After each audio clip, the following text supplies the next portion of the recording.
Chapter 3. Be opening your Bibles to Romans chapter 3. And just ask for prayers for my family and I as we head up to Minnesota tomorrow, where I'll be doing a gospel meeting at the church that I was converted at, and where Samantha and I were both attending when we were new converts. And so we'll miss being here. We'll miss one Sunday, but we'll be gone for more than a week.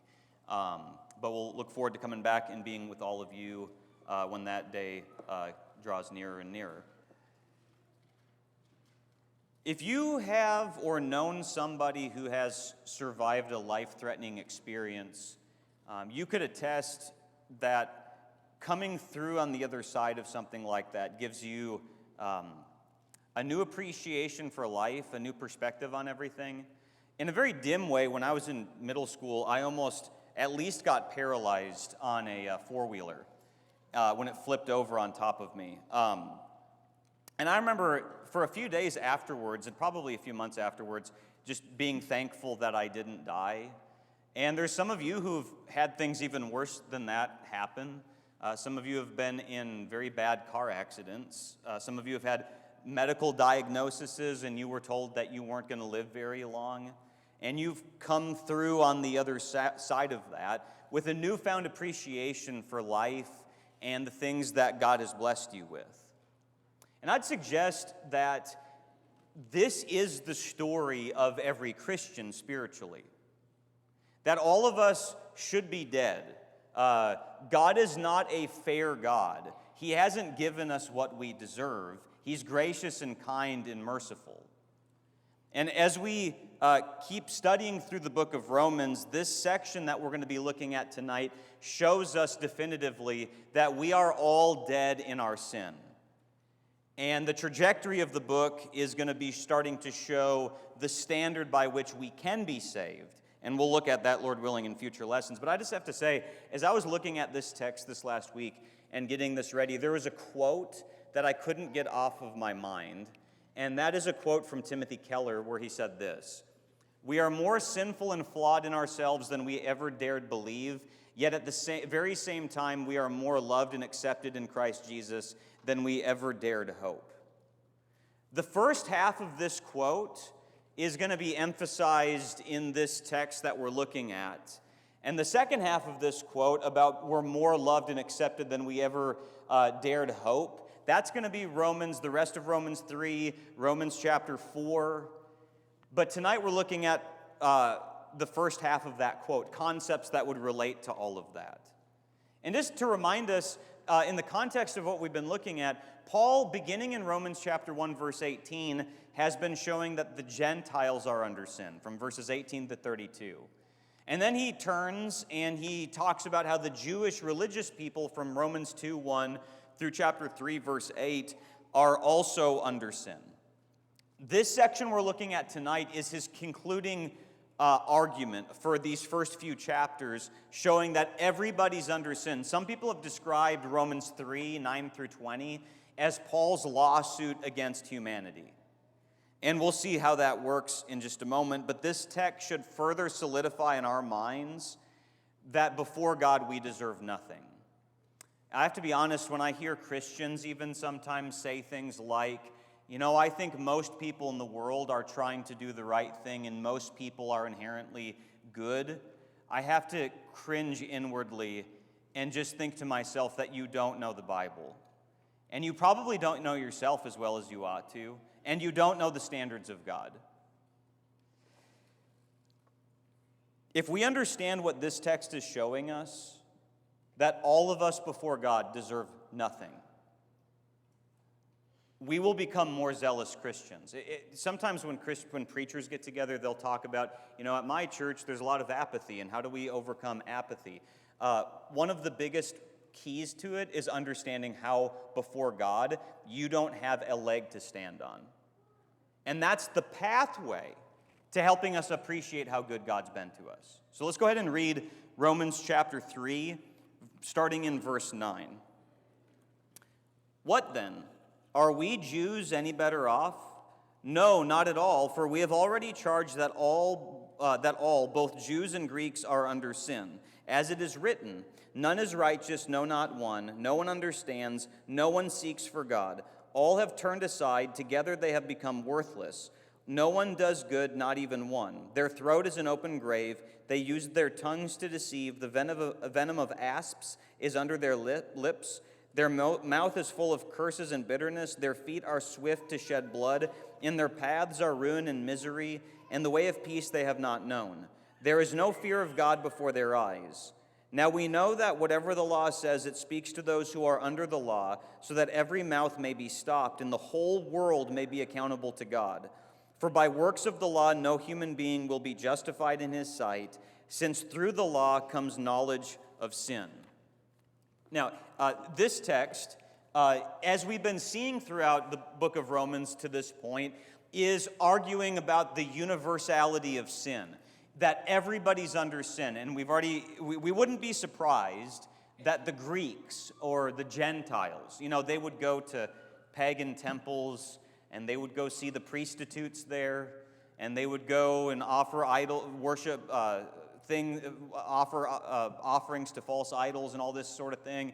And so none of us would, and they had tattoos, whatever the Jews would look at and go, well, those people are super duper really bad.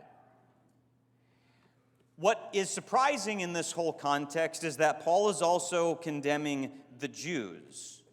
Because the Jews would have pointed their fingers at all of the Gentiles, not realizing that the Gentiles could point their fingers back at the Jews. And I just want to emphasize from this text something that we haven't talked as much about so far.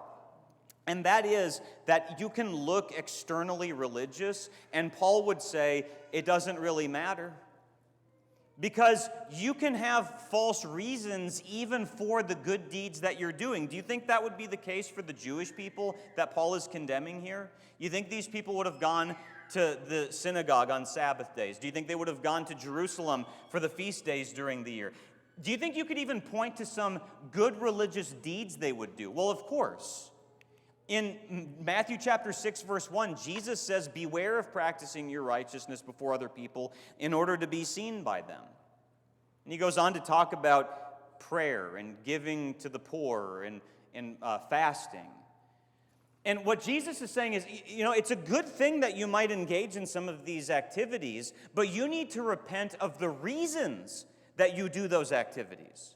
So it's not good enough for any one of us to go, well, I think I'm a pretty good person because I gave some money to somebody that was in need one time, or I led a public prayer one time, or I led songs one time. So that means that I'm pretty good, says the shallow person. That's what the shallow person says. Because the spiritually minded person realizes you can do all of those things for the wrong reasons and be equally condemned. So ask yourself, are you engaged in any religious deeds? And deep down, you know that the reason that you're doing them is for the praise of men? Or to try to be able to stand before God as if He owes you something?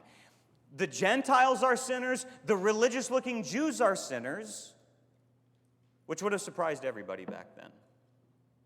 And maybe it needs to surprise us that can be the case. So, but that's just kind of a summary of what he's already been talking about. What I want to do, look at verse 10, where Paul, and we'll say more about this in just a moment, he starts quoting all these Old Testament passages. He says, none is righteous, not one. No one understands. Look at verse 12. All have turned aside. Together they've become worthless. Before God, they're not doing good deeds for Him and His glory. But what does this word righteous mean? As we go through the book of Romans, the word righteous or righteousness is a very important word. And sometimes the same word in Greek is translated as the word justified or justification. I'm going to say more about this as we go through the book of Romans, but I just want to point out right now that there's a range of meaning that this word can have, and sometimes it's talking about a righteous lifestyle.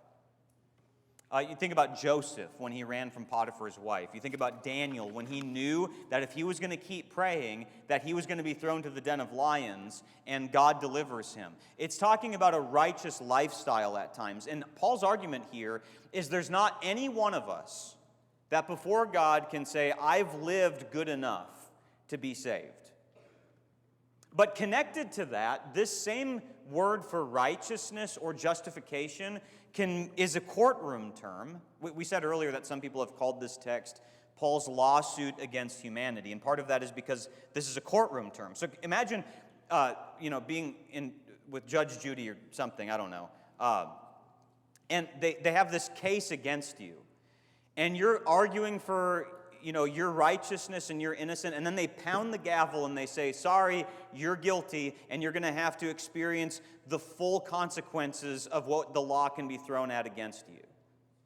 And so you can see how these words are related. If you have lived righteously, you'll be declared innocent. But Paul's saying here, nobody has lived righteously before God, and therefore nobody's going to have the gavel pounded on final judgment day saying, you are a good, innocent person on your own merits. In the early 1900s, the Times of London, the magazine, they posed a question to several prominent authors, and they expected these prominent authors to have lengthy responses that would make up one of their magazine issues or newspaper issues. And the question to the prominent authors was this: what's wrong with the world? We all know there's something wrong with the world, but what's wrong with it? By the way, how would you answer that question?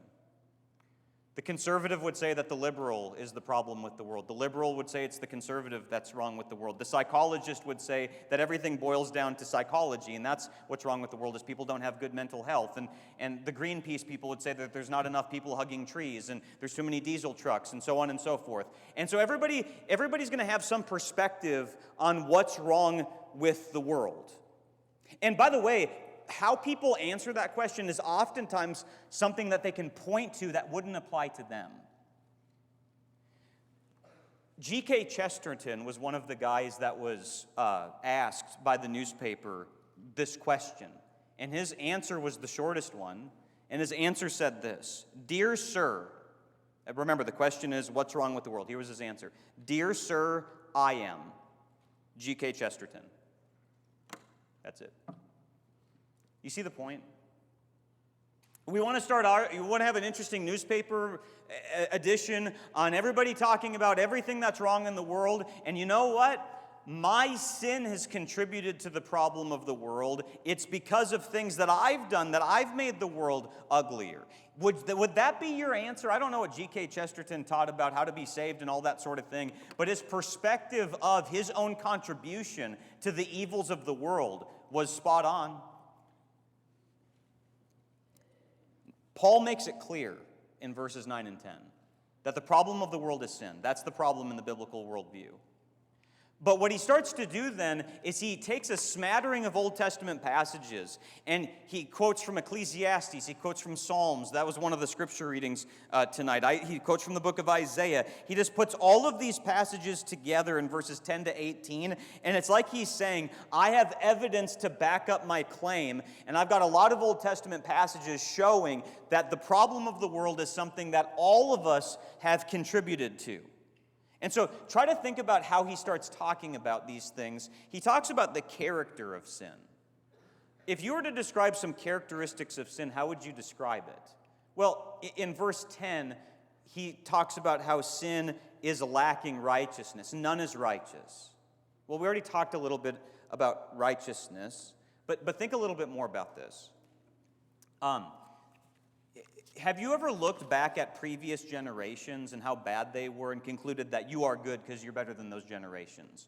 Or looked at other people that are worse than you and concluded that I must be pretty good because I can find people who are worse than me? For something to lack righteousness in God's eyes is you have failed to meet the standards of God, not the standard of what our generation is or the standard of your own character. Try to imagine for a moment somebody climbing a mountain, and they got 75% of the way up to the mountain. If there was a king on that mountain, could he still say, you didn't make it, sorry? What if you made it 99% of the way up to the mountain, and you started feeling really good about yourself that there's a lot of people down there at 10% and 20% and 30%, and you started to feel pretty good about yourself? Could there still be somebody up on top of the mountain that says, I've still made it further? Why are you looking at all these people below you? Sin is lacking righteousness. It's not meeting the standard that God has given us. And even to break his law one time, you can't go back and make it right. It's on your record. But notice what in verse 11, he says, no one understands. Well, what is it that they wouldn't understand? That God is worthy of all worship, and God is to be feared and praised would be, I think, part of that. But when he says sin is to lack understanding, he's not saying that you guys don't have the mental capacity to understand the truth, like your brain is malfunctioning or something. I've known a lot of people that were absolutely brilliant, and they didn't have spiritual understanding. In fact, there was a time when I was in Minnesota. I've been thinking a little bit more about Minnesota the last few days. There's a time when I was in Minnesota, and there was a kid there that I knew that grew up in a very politically minded family. Like the news was always on, and it was always, what's wrong with the world is the side that we're not part of, and we're going to let everybody know that this person's the problem with the world. And then this kid gets a little bit older, and he starts trying to take the Bible more seriously. And because he's looking at everything from a political worldview, there are certain passages in the Bible that are just way too offensive for him. He was a smart kid, but he didn't have spiritual understanding because he was muddied up by looking at everything from a carnal, earthly perspective and not a spiritual perspective. 1 Corinthians chapter 2, verse 14 says, "The natural person does not accept the things of the Spirit of God, for they are folly to him, and he is not able to understand them because they are spiritually discerned." Have you ever met with somebody who wasn't a Christian and didn't care a whole lot about spiritual things, and you tried to explain to them something that Jesus taught, and it did not make any sense to them, and in fact it offended them? Had nothing to do with their IQ, but everything to do with what they were seeking in life. And in fact, notice the next thing. No one seeks after God in verse 11, the second half of verse 11. It's to go the opposite direction of God. Any of one of us who are parents have had moments like this, and parents have got to win moments like this, where you tell your kid, hey, come to me right now, we have to talk about something, and then they turn and run the other direction. And parents, you have to win those moments. But that's rebellion. It's not just, well, passively, I'm not going to do anything. To sin is to go against, to rebel against whatever it is that God has said. Now, you look at the character of this. You think all of us have lacked righteousness and have lacked understanding? And have all of us had times where we've looked at something that God said and said, I don't care, I'm running the opposite direction. But yet we think that we're pretty good people. Notice how this gets further emphasized in verses 13 through 17, where he starts to deal with more of how this looks in everyday living. Verses 13 and 14, he shows how we sin with our words. Look at the imagery in this passage. Our throats, in verse 13, are open graves. What does that mean? We talked this morning about the resurrection of Jesus. Remember in John chapter 11, when they rolled away the tomb? And the King James says that his body stinketh. Like, to roll away a tomb of a body that's been, decomposing, is just disgusting. And what Paul is saying here, as he quotes all these Old Testament passages, is that what we do with our tongues that were meant to glorify God is we open up our tongues and we spread death to people. You ever done that before? Or what about verse 13? The venom of asps is under their lips, depicting our mouths like a snake that's inflicting venom on other people. Have you ever been hurt before and you shot back something at somebody else to make them hurt the same way that you hurt? In verse 14, their mouth is not just partly, kind of filled, but it's all the way full of curses and bitterness. Do you see that on social media? It's like it doesn't matter what somebody posts, but there's something to vilify. There's something to be upset about and offended by. You see this in school? People saying all kinds of things that they ought not say about their teachers and about leaders and about parents. What about in the workplace? Have you ever seen people that say wicked things about other people in order to try to make them get the promotion. Have any of us ever done anything like this? What about the political realm, where you got politicians sometimes literally making something up about the other person in order for them to look better? And both sides do it. And then we look at all of this, and we have to ask ourselves, how have I contributed to that? Do you remember G.K. Chesterton and his attitude? We don't look at this and go, yeah, there's a lot of bad people in the world. Think about how you've done that. What about the sins of their deeds in verses 15 to 17? Their feet are swift to shed blood. I don't know if any of you watched any of the Olympics, but there's a lot of swift feet, I would imagine, that were trying to get a gold medal and all this stuff. For your feet to be swift means that you're eager and you're excited. And there's some people whose feet are swift to shed blood. In verse 16, the paths are ruin and misery. It's like they leave trails of destruction behind them, like a bull in a china shop. In verse 17, the way of peace they have not known. That we've left trails of broken relationships behind us, but yet it was always their fault, says the person without understanding. How does this look today? Wars, all the things going on in the Middle East, gang violence, embezzlers, people that steal money from their companies, people that just are constantly tearing other people down. Recently, I heard somebody say something like this. And I don't think I'll get the exact quote, but it was something like this. If Christians only preach the gospel, but we don't do anything to seek for political and social reform, our preaching is useless. Do you agree with that? If you start to think about all of the social ills that we just touched on, the social media problems, the words that people say, the ways we've contributed to that, all of the ugliness in society, what's the root cause of all of the social problems? It's sin. What is the antidote to sin? Is preaching the gospel.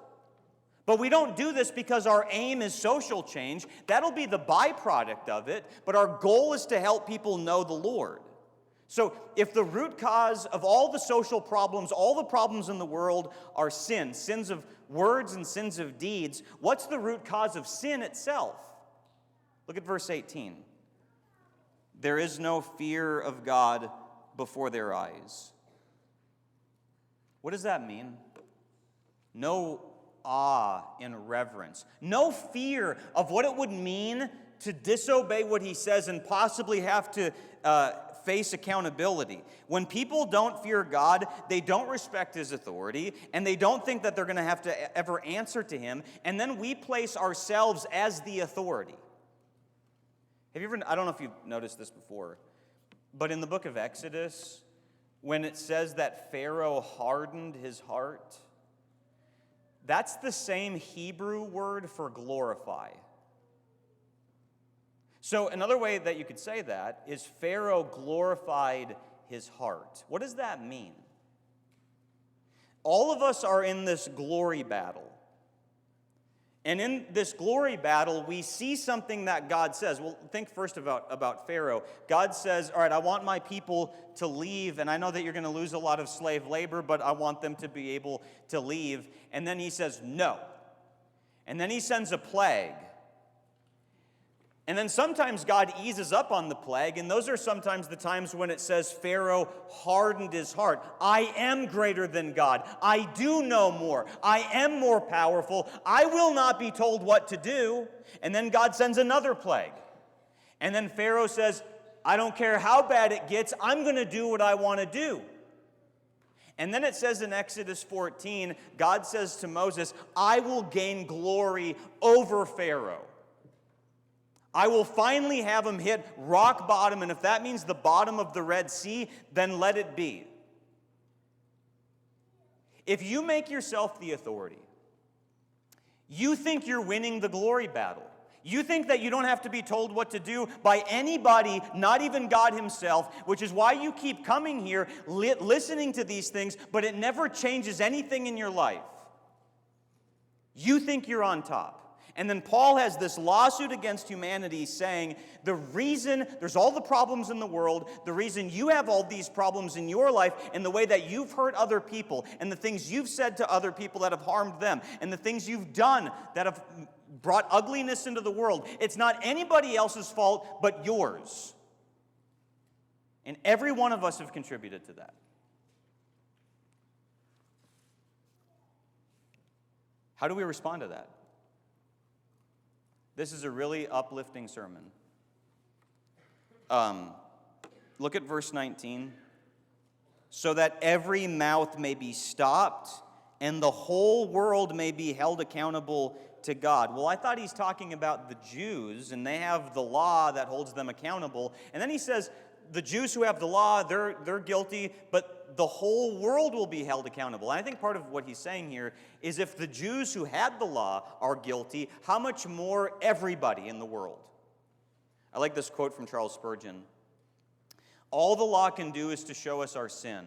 The law is a mirror, and looking in it, you can see your spots, but you cannot wash in a looking glass. If you want to be cleansed from your stains, you must go somewhere else. The object of the law of God is not to cleanse us, but to show us how much cleansing we need, to reveal our disease, not to find a remedy for it. I think I've used this as an illustration before. I think we said a little bit about this on Wednesday, but I have to use this again. Imagine that you went to an MRI scan, and the MRI scan showed you that you had a problem. And then you tried to continually going back to the MRI scanner, and you kept saying, give me 10 more scans and maybe that'll solve the problem. No, the only thing that the MRI is going to do is show you the problem. You need a surgeon to take care of the problem. But how many of us keep going to all the standards of God that are supposed to show us our sin, and we keep looking at him and looking at him and looking at him, thinking that I'll eventually get there and I'll be perfect and then I'll be made righteous? No. In verse 19, he says, stop your mouth. Just shut your mouth. All of us. What does that mean, though? It's not just talking about, there's some people that just talk, and you're like, just stop it, and this is my favorite verse in those contexts. No, this is talking about that none of us can argue our innocence. Imagine again being in the court of law, and this judge reads off all of these things that you've done. Are you going to go, well, yeah, but I was tired that day? Or no, you don't understand. You don't know what that person said or did to me. You don't understand all the justification. And then the judge could say, just shut your mouth. Stop it. You're guilty, okay? How much do we do that, though? We try to justify ourselves in the eyes of other people by coming up with all kinds of reasons why it made sense for me to sin. And then this text is saying when you really understand the law of God, you'll just stop it. I understand there's times that we have to defend ourselves. Paul did that in the book of Acts before different leaders and things like that. But I'm talking about the mindset that says, I'm going to keep justifying all the bad that I've ever done. All of this is to try to bring us to our knees and help us, like we looked at last Sunday morning, to be poor in spirit. That before God, he's got a case against me, and I don't deserve anything. And if God were fair, I'd be in hell forever. That's what fair would look like. And so the first response to all of this is stop your mouth. Quit it. None of us are as good as we think we are. But this gets us ready for the rest of the book. This is not all bad news. Before Paul can start to explain how justification happens, he has to have this lawsuit against us. But he hinted at it earlier in Romans 1:16, where he says, I'm not ashamed of the gospel, for it is the power of God for salvation to everyone who believes, to the Jew first and also to the Greek. Can you start to see now why a little bit more Paul would say, I'm not ashamed of the gospel, because our sin problem is serious. It's put all of us in a bad state, but this is the power of God to save people. And I want to talk to everybody about this. Do you see it? Do you see why he was so passionate about this? How much power does it take to rescue people from this. And how does all of this function? Paul's going to start to talk about this beginning in Romans 3:21. He's going to give the principle that God has now given us an attainable standard. The standard before in the Old Covenant was never attainable. God has given us an attainable standard now, and the attainable standard is trust and faith, loyalty to Jesus Christ. And he'll explain that principle at the end of chapter 3. He'll give examples of that even from the Old Testament in chapter 4. He'll talk about this great hope we have and how we should rejoice because of this in Romans chapter 5. He'll talk about how Jesus has done something to change the whole world at the end of chapter 5. And all of this means that we give our life to him, but God knows that we're not going to be perfect. The attainable standard is trust in Jesus. And this is what's going to be expanded on in the next few lessons. But we can see from Romans 1:18 to chapter 3, verse 20, that humanity has a no-exit predicament. We're all sinking in quicksand. And we need to see that about ourselves and stop talking ourselves up to try to make ourselves feel better. We all instinctively know that we're not perfect. Don't be blinded to it. See it and face it. And then and only then will you start to appreciate how good God has been to you. We began this lesson with this quote, and I want to end it with this quote. We are more sinful and flawed in ourselves than we ever dared believe, yet at the very same time, we are more loved and accepted in Jesus Christ than we ever dared hope. That second half of that quote is what we're now ready to start thinking about. The love of God that still reaches down to sinful humanity and lifts us up from those circumstances so that the gavel can be pounded and God can say, you're not guilty, you're innocent, by faith in Jesus. We're about to sing this song, I Need Thee Every Hour. And after looking at this text, I think this is a perfect song for what we've just been looking at. We need him all the time. And he is always available to us because he loves us. If there's anything that we can do for you tonight, don't leave here without talking to somebody or coming forward while we stand and while we sing.